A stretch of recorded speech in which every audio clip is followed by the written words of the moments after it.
Bonjour, ici Isaline Mühlhauser. Je suis spécialiste SEO, référencement naturel, basée à Lausanne. Dans cette vidéo, je vais vous parler de deux actions que vous pouvez entreprendre sur votre Google Analytics 4 qui sont liées à la protection des données. Vous le savez probablement, il existe en Europe et en Suisse une loi sur la protection des données. On l'appelle pour l'Europe GDPR. Suite à cette loi sur la protection des données, Google a fait des modifications pour respecter certaines choses dans le territoire européen. On ne va pas rentrer dans tous les détails, mais ici, j'aimerais vous montrer deux choses que vous pouvez faire dans votre compte Google Analytics 4 par rapport à cette loi. Si vous allez ici dans votre panel d'administration, votre panel d'administration, vous le trouvez en cliquant en bas à gauche, tout en bas, vous voyez, dans cette colonne, c'est marqué Admin. Quand vous cliquez sur Admin, vous arrivez ici et nous, on aimerait aller sur Data Collection. Ici, vous avez quelque chose au sujet des Google Signal Data Collection. En général, je recommande de les garder tournés off, c'est-à-dire que ça, je ne suis pas en train de collecter des données de genre et d'âge sur mes utilisateurs. Les arguments contre, donc il y aura peut-être des gens qui font du Google Ads ou des annonces payantes qui vont recommander de mettre ça en on. Parce que, évidemment, si vous collectez pas des données d'âge ou de genre au sujet de vos utilisatrices et utilisateurs, ça veut dire que d'une certaine manière, vous pouvez moins bien cibler vos annonces.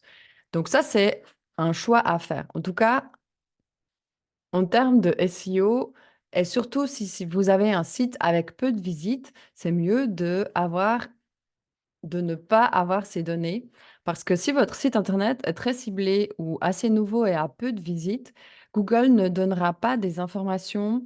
Par exemple, admettons que vous avez 3 visites par jour, Google ne va pas montrer ces informations si vous avez les Google Signal Data Collection on, parce que ça voudrait dire que vous pourriez éventuellement retracer et recouper ces données. Par exemple, admettons que vous avez 3 visites par jour et vous avez des informations sur une, une des personnes. Ça donne des informations qui sont trop précises sur les individus. Donc, je vous recommande, vous pouvez choisir de ne pas avoir ces informations de genre et d'âge. L'autre chose que vous pouvez choisir de faire,